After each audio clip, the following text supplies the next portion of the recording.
स्वागत है कपिलवस्तु में। ये वो जगह है जहाँ पर शाक्य वंश का प्रमुख स्थान राजधानी हुआ करती थी, ये कपिलवस्तु। और यहाँ पे जो डिपार्टमेंट है, आर्कियोलॉजिकल डिपार्टमेंट, उनके द्वारा ये पूरा निकाला गया, पुरानी सभ्यता, इसकी कार्बन डेटिंग की गई और ये उसी समय की लगभग पाई गई। तो आप देखिए किस तरीके से यहाँ पर पूरे जगह बनती थी और नालियों का निर्माण देखिए किस तरीके से यहाँ पर होता था। और ये वही जगह है जहाँ पर जो गौतम बुद्ध हैं, जिनका नाम सिद्धार्थ था, वह 29 वर्षों तक अपने पिता के इसी जगह, इसी राजधानी कपिलवस्तु में रहे और उसके बाद वो सत्य और ज्ञान की तलाश में आगे की ओर प्रस्थान कर दिया उन्होंने। तो ये वो कपिलवस्तु जगह है जहाँ पे मैं आपको उनका स्तूपा भी दिखाता हूँ। ये वो स्तूपा है जहाँ पर बोला जाता है कि जब गौतम बुद्ध इस दुनिया में नहीं रहे तो जो अस्थियाँ थी उनके कुछ पार्ट्स किए गए और एक पार्ट उनके परिवार वालों को दिया, जो उनके द्वारा यहाँ पर इस स्तूप में रखा गया, दफन किया गया। तो ये वो जगह है जिसका आज कपिलवस्तु के रूप में हम लोग हिस्ट्री की बुक में जो पढ़ते थे, ये वो कपिलवस्तु का लैंड है जो अभी यूपी के पिपरहवा ये जगह है वहाँ पर मौजूद है।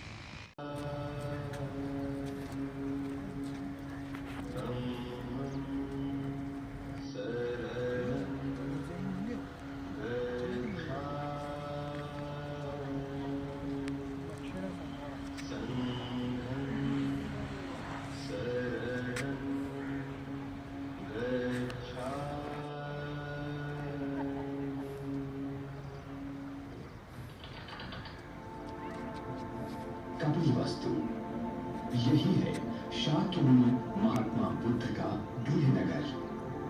आज से लगभग 2500 साल पहले उत्तर भारत में 16 महाजनपद एवं कई गणराज्य विद्यमान थे। हिमालय की तराई में स्थित कपिलवस्तु के शाक्य उन्हीं में से एक थे। कपिलवस्तु की पहचान सिद्धार्थ नगर जनपद के पिपरहवा नामक स्थान से की गई है। गौतम बुद्ध की माता महामाया थी तथा पिता शुद्धोदन शाक्यों के गणपुरुष थे।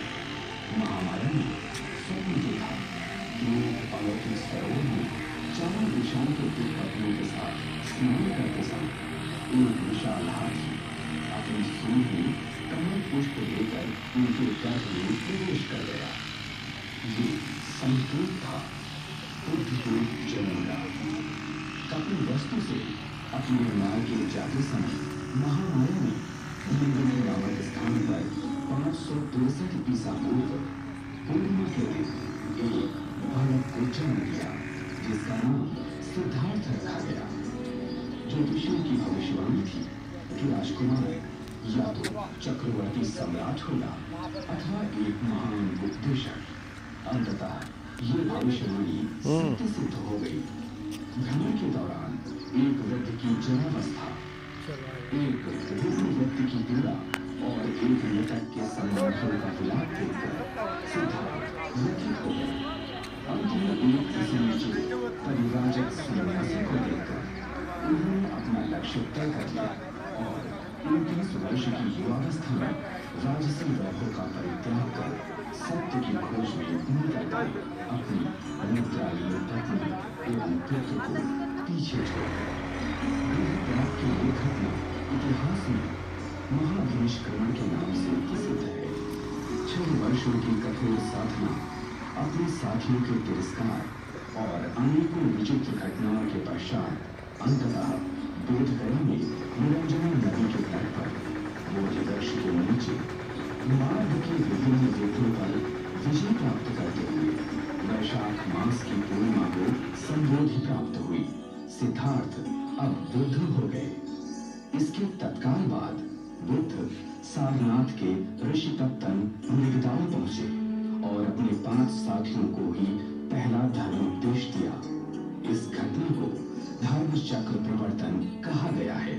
80 वर्ष की अवस्था में बुद्ध वैशाली से पावा पहुंचे।